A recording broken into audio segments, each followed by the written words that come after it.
కొడుకులు లేరు మాకు, అందరు బిడ్డలే. ఆ దేవుని గుళ్ళ మన్నువయ్య ఒక్క కొడుకునైనా నా ఒళ్ళేస్తే ఏమైంది కావచ్చు అని తనలాడే తల్లిదండ్రులు ఈ ముసలమ్మ బాధను మంచిగా చూడుండ్రి. కావురంగా జాదిన కొడుకు గంజి నీళ్లు ఓసైన సాదుకుంటాడు అనుకుంటే ఇగో గిట్లా సర్కార్ ఆఫీస్లో పాలు చేసిండు. నడవలేకుండా ఎట్లా దన్లాడుతున్నాడో చూడుండ్రి.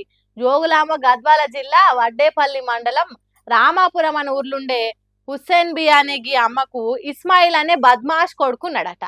80 ఏండ్లకు కాలు రెక్కలు దగ్గర పడితే కష్టపెట్టకుండా సాదాల్సిన ఇస్మాయిల్ తల్లికి ఎయిడ్స్ ఉన్నదని పుకార్లు పుట్టించి పుణ్యం కట్టుకున్నాడట. హుస్సేన్ బి అనే ఈ అమ్మ పేరు మీద ఉన్న 8 ఎకరాల భూమిని తన పేరు మీదకి మార్చుకున్నాడట. ఇంట్లో నుంచి బయటికి వెళ్ళగొట్టిండట.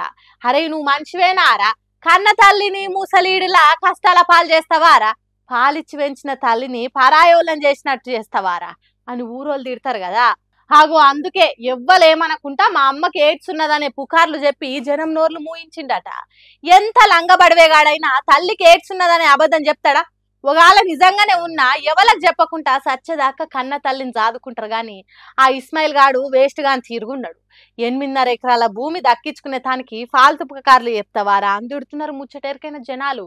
కొడుకు అన్యాయం చేసిండు, నా బతుక ఆగం చేసిండు కాబట్టి నాకు న్యాయం చేయండి సార్లని కలెక్టర్ ఆఫీస్ మెట్లెక్కింది. చూడాలి ఆఫీసర్లు ఎట్లా న్యాయం చేస్తారో.